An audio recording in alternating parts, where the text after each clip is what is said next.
मेरे चैनल में आप सभी का फिर से स्वागत है। मैं आज आप लोगों को एक मनगढ़ंत लोक कथा सुनाने जा रहा हूँ जो अत्यंत ही रोचक एवं प्रिय है।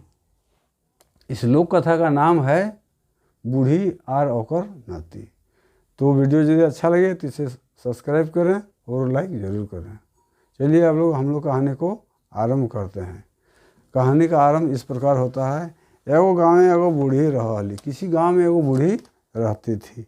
ओकर बेटा पुतोह कोई नहीं रहलथिन, खाली एगो सोना लखे नाती रहथिन। उसका बेटा पुतोह कुछ नहीं रहता था, केवल सिर्फ एगो सोना जैसा उसका नाती रहता था। नाती उम्र के 6-7 वर्ष के हते। ओकर नाती का उम्र लगभग 6-7 साल का होगा। वो बूढ़ी रोज बोन से पते दोतवन झुरी काठी और बोन से कंदमूल आनतली और ओकर से गुजर बसर करने। वो बूढ़ी क्या करती थी, रोज वन मैंने जंगल से दतवन पत्ता झुरी काठी मैंने लकड़ी वगैरह जंगल से लाती थी, कंदमूल लाती थी और उसी से उसका गुजर बसर होता था। एक दिन वो बोने के लिए खूब झुरी काठी जमा करके कोनो तरी बांधली तो बांध तो देली, मुदा अलगुआ नहीं पारी। वो एक दिन क्या करती है, जंगल में जाती है और खूब झुरी काठी मैंने खूब लकड़ी जमा करती है और किसी तरह कोनो तरह मैंने किसी तरह बांध लेती है मुद्दा मैंने, लेकिन उसको अलगा नहीं सकते मैंने, उठा नहीं पाती थी। घड़ी घड़ी कोशिश कर ली, मुद्दा हार गई। घड़ी घड़ी मैंने बार बार वो कोशिश करती है लेकिन वो हार गई, मैंने उठा नहीं सकती थी। हार गई मैंने, उठा नहीं सकती थी। वो डाक देखे कहली, वो जोर से पुकार के कहती है, आवारे जीव जंतु तनी मदद करा भाई। और जंगल में कहते हैं कि आवारे जीव जंतु, जंगल में जितने भी जीव जंतु है सब आइए और थोड़ा मदद कीजिए। कठिया अलगाए दिए, जो लकड़ी बांधी थी उसको बोलता है माथा पर अलगा दीजिए, है ना। बूढ़ी डाक सुने एगो बाघ आए धमकले यार कहले। बूढ़ी का बात जब सुनी तो एगो बाघ धमकते हुए वहाँ आया और वो कहता है, ए बूढ़ी हमें तोर कठिया अलगाए देबो तो हमरा की देवे। वो बाघ जो आया उसको कहता है कि बूढ़ी तुम्हारा हम लकड़ी तो अलगा देंगे, उठा देंगे, लेकिन तुम क्या मुझको देगी।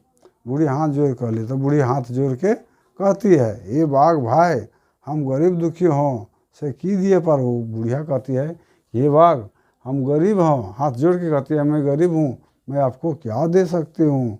बाघ फिर कह ले। फिर बाघ ने फिर कहा, अच्छा तो तोर घर में कौन कौन हथुन। तब बाघ पूछता है बूढ़ी से कि तुम्हारे घर में कौन कौन है। बूढ़ी बतौली कि हमारे बेटा बेटी कोई ना है, खाली एका एगो नाती है। तो बूढ़ी बताती है कि मेरा बेटा तो कोई नहीं है, सिर्फ मेरा एगो नाती है। तखन बाघ कहले। तब बाघ बोला, अच्छा ठीक, नतिया देवें तो अलगाए देबो। यदि तुम नतिया को दे दोगे मुझको खाने के लिए तो मैं तुमको लकड़ी को अलगा दूँगा। नाती किसको कहते हैं, बेटा का जन्मा हुआ जो होता है उसको हम लोग नाती कहते हैं। तो बूढ़ी का मैंने कोई बेटा पुतोह नहीं था, केवल उसका बेटा का जन्मा हुआ एगो नाती उसका था। बूढ़ी बाघ के फरमाइश सुन शक पकाई गई। बूढ़ी बाघ का बात सुन के शक पका गई, मैंने आश्चर्यजनक आश्चर्य में पड़ गई। कैसे आश्चर्य में पड़ गई, क्योंकि उसका एक ही मात्र प्यारा नाती था, उसको बाघ ने मांग दिया, इसलिए वो शक पका सी गई। गेली देवो तो अलगाए देवे। तब तुम तखन बाघ कहली, बूढ़ी बतौली जो हमारे बेटा बेटी कोई ना है, खाली एगो नाती। बूढ़ी क्या बताती है कि मेरा बेटा पुतोह कोई नहीं है, सिर्फ एगो मेरा नाती है। तखन बाघ करे। तब बाघ कहता है, अच्छा ठीक, नतिया देवे तो अलगाए दो, तुम नाती को दे दोगे तो तुमको लकड़ी को उठा देंगे। बूढ़ी बाघ के फरमाइश सुन शक पका गई। बूढ़ी जो बाघ का बात सुनी तो शक पका गई, क्या करें क्या नहीं, ऐसा बात बाघ ने बोल दिया। आर कहली, ना बाघ हमारे एक एगो नाती सोना लखे नाती है, तोरा दे देबो तो हम की करब। तब बाघ के बात सुन के बुढ़िया शक पका जाती है और कहती है कि नहीं बाघ, हमारे एक एगो सोना जैसा नाती है, तुमको दे देंगे तो मैं और क्या करेंगे। बाघ फिर करे। तब बाघ फिर कहता है, ना तोरा नाती दिए भेतो और नहीं देवे तो तोरा खेबो। तब बाघ कहता है, नहीं तुमको नाती तो देना ही पड़ेगा, यदि नाती नहीं दोगे तो मैं तुम्ही को खा जाऊँगा, मैंने बुढ़िए को खा जाएंगे। बाघ कह रहा है, हमरा बड़ी जोर भूख लगा है। बाघ कहता हमको बड़ी जोर से भूख लगा है। बूढ़ी तो फेरा में फंस ली। बूढ़ी फेरा में फंस ली मैंने वो वायद में हो गई, किंग करते विमूढ़ हो गई कि अब क्या करें क्या न करें, न इधर न उधर, किधरों का बा उसको नहीं चारा चलने लगी। कहा कहे न पारी कहे हाँ कह पारी ना कहे। अब बूढ़ी बाघ को न तो हाँ कह पा रहा है न ना कह पा रहा है। वो सोच ली एखन हाँ कह दे फिर मटिया देवे। तो बूढ़ी का दिमाग में वो बात आता है कि अभी हाँ कह देते हैं फिर मटिया देंगे। मटिया देना माने सुनसान चुपचाप रह जाना है ना, उसके बारे में कुछ नहीं बोलना। दर्शन देवे नहीं करवे, और उसको दर्शन ही नहीं देंगे। मटिया जाएंगे उसको दर्शन ही नहीं देंगे, मैंने उसको देखने ही नहीं देंगे। किसको? तो बाघ को। बुढ़िया ऐसे मन में सोचती है। कुछ दिन बाद भुला जाए तब बनाए। बुढ़िया सोचती है मन में कि बाघ जब कुछ दिन बाद भुला जाएगी तब मैं फिर जंगल जाऊंगा। यह सोच वो बाघ के कह दिली। यही सोच के उस बाघ को ऐसा वो कह दी। बाघ काठी अलगाई दिले और कहले हमें कैसे विश्वास करबो करिए कि तोर नाती देवे। तब बाघ लकड़ी को उठा देता है और कहता है मैं कैसे विश्वास करूंगा कि तुम अपना नाती को मुझे दोगी। बूढ़ी कहली, तब बूढ़ी कहती है विश्वास तो करे है भतो बाघ। तो बूढ़ी कहती है कि विश्वास तो आपको करना ही पड़ेगा बाघ। जखन सब सूझ जीता हमें अपन नाती के तेल उल लगा के खाटी सुताई देबो यार तुम हुए दिया जला के हमहूँ रहब तो अहें आई जी हैं। तो बुढ़िया कहती है कि जखन सब आदमी सोच जाएगा हम अपन नाती के तेल उल लगा के खटिया में सुता देंगे है ना, और वहाँ एगो दिया जला के वहीं रहेंगे। उस समय तो आप आ जाइएगा। बाघ को कहता है बुढ़िया। बूढ़ी घर चली गई और खाए पी के चुपचाप घर भीतर सुते गेली। बूढ़ी का की घर चली गई और खा पी के चुपचाप सूत गेली। घर चले जाती है बुढ़िया और घर जाके चुपचाप वो सूत जाती है। बाघ आयल आस पहर देखल, जब भिनसुरिया होवे लागल तो गोसाई के बन घुरे। बाघ क्या क्या बाघ तो चल गया उसके कथन अनुसार, और जब आस पर देखा कि नहीं आई बुढ़िया तो क्या किया, जब भिनसरिया मैंने भोर भोर का समय हुआ तो वो फिर गुस्सा के बन चला आता है। हफ्ता दो हफ्ते बाद बूढ़ी सोच लीजिए आप बाघ भूल गए हते। हफ्ता दो सप्ताह इसी तरह बीत गया। बूढ़ी सोची कि बाघ ये सब बात सब भूल गया होगा। फिर बने गेली, वो फिर से दोबारा वन पर जाती है। बाघ ताक लगाए हल तो बाघ आशा लगे ताक लगा आशा लगा था कि कब बुढ़िया आएगी। वो कूदले बूढ़ी जगुन आई धमकले और कहले। वो कूद के तुरंत उस बुढ़िया के सामने जुगुन मैंने बुढ़िया के सामने धमकली में आया और कहता है वाह बूढ़ी तो हमरा बेस धोखा देना। बुढ़िया कहता है वाह बूढ़ी तुम तो हमको अच्छा धोखा दिया, अब हमें तोरा नहीं छोड़बो, आज तो तोरा खेबे करबो। तब बाघ गुस्सा के कहता है आप तुमको नहीं छोड़ेंगे, तुमने बहुत मुझको धोखा दिया, आज तो तुमको खाएंगे ही। बूढ़ी हाथ गोड़ पकड़े लगी। तो बूढ़ी क्या करती है हाथ पैर जोड़ने लगी। किसको? बाघ को। जब आदमी विपत में पड़ जाता है तो हाथ पैर जोड़ता है। बुढ़िया भी सोचे एक दिन तुम थके, आज तो पाए नहीं, वो हाथ पैर जोड़ने लगी और कहे लगली हमें तोरा धोखा नहीं दिलियो बाघ। और कहती है हम तुमको धोखा नहीं दिए हैं बाघ,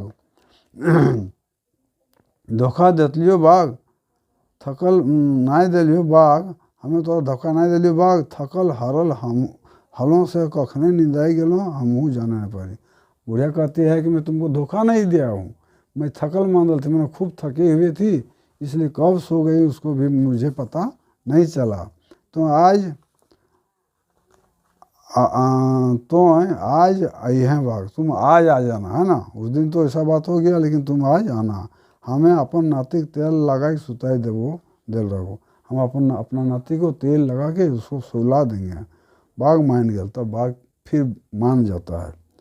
कहल ठीक हो अबरी धाव छोड़ दियो। बाघ कहता ठीक है इस बार तुमको छोड़ दिए, अब की धोखा देलें तो जहीं पारबो हुबे खाए जीवो।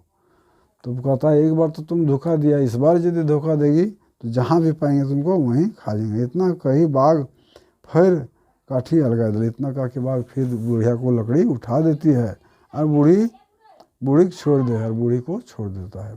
बूढ़ी घर अली और खूब सोचे लगली।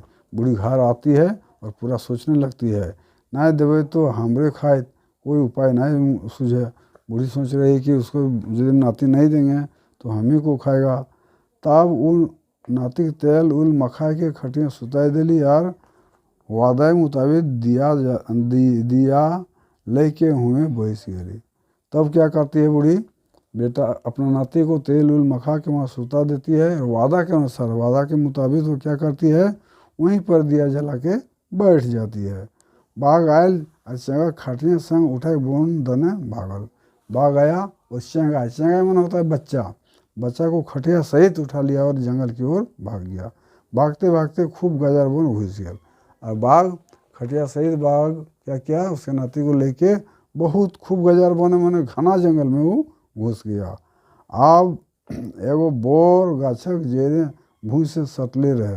वहाँ पर क्या था, एक बरगद का पेड़ का जड़ जो है जमीन से सटा हुआ था। बरगद में जड़ निकल जाता है, वो जमीन की ओर सटने लगता है। बाघ बन गाछे नीचू देले गुजर जाला और बाघ उसी वन में उसी बर के पेड़ के नीचे से गुजर रहा था। लेकिन चंगा जेर के पकड़ के टाँग गया। तो तब क्या करता है चंगा मनु बच्चा, वही बर का बरगद को पकड़ के वो टांगा जाता है, ना झूल जाता है। और बाघ क्या करता है, बाघ के पता ना चला, बाघ के पता भी नहीं चलता है, वो छुच्छे खाटे लेके चले जाए। वो लटक गया बच्चा और बाघ क्या किया, छुच्छे खटिया को लेके वो चला जाता है। चंगा बिहान से सांझ वह गाछक बिताई दिले। और वो चंगा मतलब वो जो उसका नाती था बुढ़िया का, वो सुबह से सांझ तक उसी पेड़ में बिता दिया। सूरज डूबे लगला तो बोन भैंसा आवे लगला। जब शाम हो गया तो वन में रहने वाला भैंसा जो होता है वो आने लगा। वह बोर गाछक तरह जेठिन ओखनी बसवाला, उसी बर के पेड़, बरगद के पेड़ पर जहाँ उन लोग बसता था। भैंस के देख चंगा आर सर पलट गया। भैंस को जब देखा तो बच्चा क्या किया, एकदम सटक गया मैंने दुबक के रह गया। भैंस बैठला और पागुर मारला, भैंस आराम से बैठ गई और पागुर इस तरह का सब खाने के बाद जुगाली करता है, उसको पागुर कहते हैं। पागुर मारने लगा, पागुर मारने लगा तो सुनाई पड़े ककरो सिसके गवाई। जब पागुर काट काट के भैंसा बैठा हुआ था तो उसको किसी बच्चा के रोने का आवाज़ सुनाई पड़ा। वो सब मुड़ उठाए ऊपर ताके हाथ तो देखा हाथ मानुष के चंगा कांदे लगल। जब सब अपना मुड़ को, माथा को ऊपर उठा के देखता है तो देखता है कि मनुष्य का एक बच्चा सिसक रहा है, रो रहा है। वो सब चंगा हेठे उतरे कहले। वो सब क्या करता है, भैंसा सब उस बच्चा को नीचे उतरने के लिए कहता है। मुदा चंगा डरे उतरे नहीं। मुदा मतलब लेकिन वो बच्चा जो था डर से नहीं उतर रहा था, बुढ़िया का नाती जो था डर से नहीं उतर रहा था। वो सब फिर कहला, तब वो सब फिर कहती है वही भैंसा सब, हेठे उतर बाबू काहे तेरा है। तब कहता नीचे उतरो बाबू, क्यों आप डर रहे हो, हमने कोनो नहीं करबो, हम लोग आपको कुछ नहीं करेंगे। हमने पीठियाँ बड़ी खुजवा है, इसे खाली उतने करिए जखन हमने दाह में बैठ के तखन पिठिया रगड़ दी हैं और भूख लगतो तो पत्ते के दोना बना के हमने दूध पिए लगे। कहता है हमने तुमको कुछ नहीं करेंगे, केवल हमारा शरीर में जब कुड़वाने लगता है तो हम लोग क्या करते हैं, दह मतलब होता है छोटा सा पानी और कीचड़ जहाँ रहता है उसको दह कहते हैं। पीठे में जो कादा लग जाएगा, कीचड़ लग जाएगा उसको, और कीचड़ लग जाए तो उसको थोड़ा धो देना। और जब भूख लगेगा तो पत्ते का दोना होता है, छोटा सा कटोरा जैसा बना के हमारे दूध को पी लेना और अपना भूख मिटा लेना। ये कर रहा है भैंसा सब उस बच्चा को कर रहा है। चंगा अब विश्वास भय गया कि भैंस सब कोनो नहीं करता। चंगा उस बच्चा को विश्वास हो गया कि भैंस लोग अब हमको कुछ नहीं करेगा। वो हेठे नाभल और भैंस के दूध पी पी के ओखनी के साथ रह लगल। वो नीचे उतरा और भैंस का दूध पी पी के उस सब के साथ आराम से रहने लगा। समय बीतले गए, चंगा रोवा पाइक झाड़े लगल। समय बीतते गया, चंगा रोवा, चंगा मतलब बच्चा का रोवा पाइक झरे लाल, वो मतलब बड़ा होने लगा कि वो बच्चा भैंस के दूध पी पी के चंगा लाल भे गया। भैंस का दूध पीने के कारण वो बच्चा जो था लाल हो गया, मतलब हृष्ट पुष्ट हो गया। देही भिड़ंत लोहा तरी सकत भय गया, उसका शरीर जिस तरह भैंसा मजबूत होता था उसी तरह उस लड़का का शरीर भी मजबूत हो गया। चूल सोना लखे चमके लगा, उसका बाल जो था सोना जैसा चमकने लगा। गाते गाते वो जवान भय गया, और गाते गाते मैंने धीरे धीरे हुआ लड़का जो था वो जवान हो गया। एक दिन वो नदी नहा गेल हल से ओकर एगो चूल टूट गए। एक दिन वो नदी में नहाने गया था तो उसका एक बाल मैंने वही केस टूट गया। अब वो चूल के पत्ते के बीरी में राख बहा जा रहा। वो क्या करता है, उस चूल को पत्ते का बीरी मैंने मोड़ के उसी में बाल को रख दिया और बहा दिया नदी में। बीरी बहते बहते नदी के दूसरे धारे चल गया। और बीड़ी जो बना के उसमें बाल रखा था वो बहते बहते नदी के दूसरे छोर पर चले गए, जहाँ एगो राजा की बेटी नहा ली। जहाँ एगो राजा का बेटी थी वो नहला अपने को नहा रही थी। वो बीड़ी के देखले कि तो हाथें धैर ले ली और खोल ली। वो बीड़ी को देखी तो उसको हाथ में उठा ली और उसको खोली। बीड़ी खुले तो राजा की बेटी चूल के देख के मोहित हो गई। बीड़ी जब खुला तो राजा को जो बेटी थी वो केस को देख के मोहित हो गई, मतलब पूरा उसका भावुक हो गई। चूल सोना लखे खूब चमकल, चूल जो था सोना जैसा चमक रहा था। यह सुंदर चूल केकर है भाई, इतनी सुंदर चूल केकर है भाई। वो बोलती है राजा की बेटी, कितना सुंदर बाल किसका है, इतने सुंदर चूल है तो लड़का कितने सुंदर होते। यदि उसका बाल इतना सुंदर है तो लड़का कितना सुंदर होगा। वो केस लेके अपन बाप जुगुन गेली, और वो बाल जो था उसको लेके वो अपने बाप के पास जाती है। केस देखा के कहली, उस बाल को दिखा के कहती है, बाप ई केस जकर हते हमें ओकरे से बियाह करबो। कहती है वो लड़की कि बाबूजी यह बाल जिसका है उसी के साथ मैं शादी करूँगी। राजा के देख के मोहित हो गया। राजा भी उस बाल को देख के मोहित हो गया। और बेटी के बियाह के चिंता रहे, उसको तो बेटी का चिंता था ही। और वो कितना जगह अपन ठाकुर के लड़का तब से भेजल कर रहा, अपना ठाकुर मतलब उसका जो नापित था उसके लड़का ढूंढने के लिए उसको भेजा भी था। वो गोटे राजा ढिंढोरा पिटाई दिल कि ई केस कौन लड़का है, ओकरे खोज के निकाला। वो राजा क्या करता है, पूरा गांव में ढिंढोरा पिटा देता है कि केस किसका है, इसका पता लगाओ, उसको खोज के निकालो, हमें वो लड़का संगे अपन बेटी बियाह देवे और आधा राज जो दे देवे। वो राजा कहता है मैं उसको अपने बेटी के साथ शादी कर देंगे और उसको आधा राज भी दे देंगे। राजा का आदमी चारों बटे पसर गया। राजा का जो आदमी था चारों तरफ पसर गया, मैंने चारों तरफ ढूंढने के लिए निकल गया। कुछ गांव कुछ बोने झारे, कुछ गांव में गया, कुछ बोन गया, बिहार में गया। खोजते खोजते राजा का आदमी सब बोरगा स्तर पहुँचा। राजा का बेटा को खोजते खोजते उसका आदमी सब उसी बरगद के पेड़ के पास पहुँचा जहाँ लड़का रहता था। अब लड़का के वो सब देख ले रहा। अब लड़का को भी उन लोगों ने देख लिया। फिर लड़का से सब बात बताई दिलथिन। लड़का को सब बात बता दिया, तुम्हारा शादी होगा एक राजा की बेटी से, वही तुमको चाह रही है। लड़का कहले, तब लड़का कहता है देखा भाई हमार भैंसा सब पसलव हमरा। तब लड़का कहता है कि देखो हमको वही भैंसा सब हमको पाला पोसा है, यदि वो सब इजाज़त देतो तो हमें ब्याह कर लेबो। यदि वो भैंसा सब हमको ऑर्डर देगी, इजाज़त देगी, तब मैं शादी करूँगा।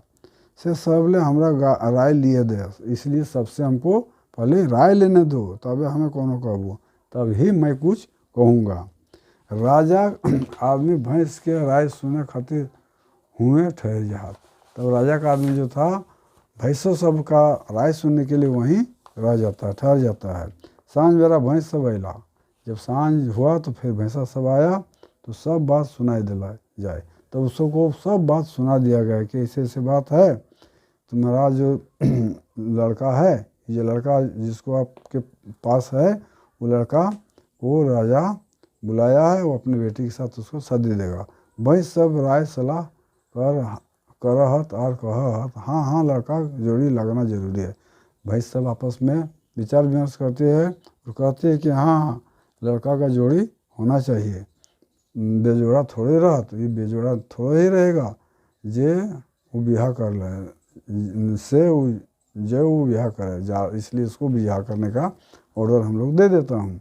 लड़का के राजदरबार में लानल जाए, लड़का को राज दरबार में लाया गया। फिर राजा ओकर नाम ठिकान पूछो। फिर जब राज दरबार में आया तो राजा उसका नाम ठिकान पूछता है, वो सब कुछ बता जाता, लड़का जो था वो सब कुछ बता देता है। फिर राजा अपन बेटी संगे ओकरा ब्याह कर दे है। फिर राजा क्या करता है, अपनी बेटी के साथ उसका ब्याह कर देता है। घोड़ा हाथी में बारात के सजाए के ढोक ढाल के साथ अपन बेटी और दामाद के विदाई करा। वो क्या करता है, राजा घोड़ा हाथी में बारात को सजा के ढोल ढाक के साथ क्या करता है, बेटी दामाद को विदाई कर देता है। बारात पहुँचले लड़का गाँव में।